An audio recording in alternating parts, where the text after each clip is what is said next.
Glycolysis is a fundamental metabolic pathway that plays a critical role in the production of energy during cellular respiration. This process involves the breakdown of glucose, a simple sugar, into pyruvate, yielding adenosine triphosphate, or ATP, molecules that serve as a primary source of energy for your cells. It occurs in the cytoplasm of cells and is a central component of both aerobic and anaerobic energy production. In the context of endurance sports athletes, glycolysis takes on a particular significance due to its role in sustaining energy during prolonged physical activities. Endurance sports such as long-distance running, cycling, and triathlons demand a sustained and efficient energy supply to fuel muscles over extended durations. Glycolysis contributes to this demand by providing quick and accessible sources of ATP. As athletes engage in aerobic activities, the initial breakdown of stored glycogen, a complex carbohydrate, into glucose occurs. This glucose is then subjected to glycolysis to generate ATP. Glycolysis is a multi-step process involving enzymes that catalyze each reaction, ultimately converting one molecule of glucose into 2 molecules of pyruvate. Along the way, energy is released and captured in the form of ATP.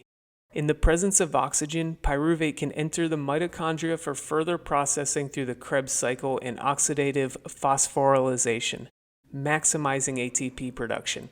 However, in situations where oxygen is limited, as can occur during intense exercise, pyruvate is converted into lactate through anaerobic glycolysis. The reliance on glycolysis is particularly pronounced in the early stages of endurance activities when oxygen availability may not meet the heightened energy demands. As exercise duration increases, the importance of glycolysis becomes more significant, especially during high-intensity efforts. However, the accumulation of lactate in anaerobic conditions can lead to muscle fatigue and decreased performance. If you are enjoying this video and learning something new, please like and subscribe to the channel. This helps other folks find sports science-based content and provides me with motivation to continue producing these videos.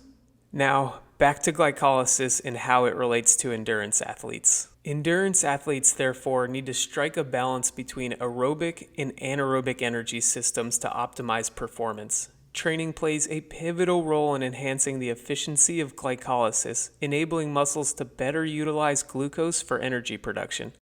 Additionally, nutrition strategies become paramount for endurance athletes as they aim to replenish glycogen stores through a carbohydrate-rich diet and strategically timed intake. Carbohydrate loading, a common practice among endurance athletes before competitions, involves maximizing glycogen stores in the muscles and liver. This preemptive measure helps delay the onset of fatigue by ensuring a sustained supply of glucose during prolonged exertion. Conversely, inadequate glycogen stores can lead to the infamous hitting the wall or bonking experience, characterized by a sudden and severe depletion of energy, resulting in a sharp decline in performance. In conclusion, glycolysis is a central metabolic pathway that holds crucial relevance for endurance sports athletes. Its ability to rapidly convert stored glycogen into ATP during both aerobic and anaerobic conditions makes it essential for sustaining energy levels during prolonged physical activities. Understanding and optimizing glycolysis through training and nutrition are integral components of an endurance athlete's preparation, ensuring efficient energy utilization and ultimately enhancing overall performance in demanding and protracted sporting endeavors. Thank you so much for joining me today. If you have any additional questions, please leave them in the comments section.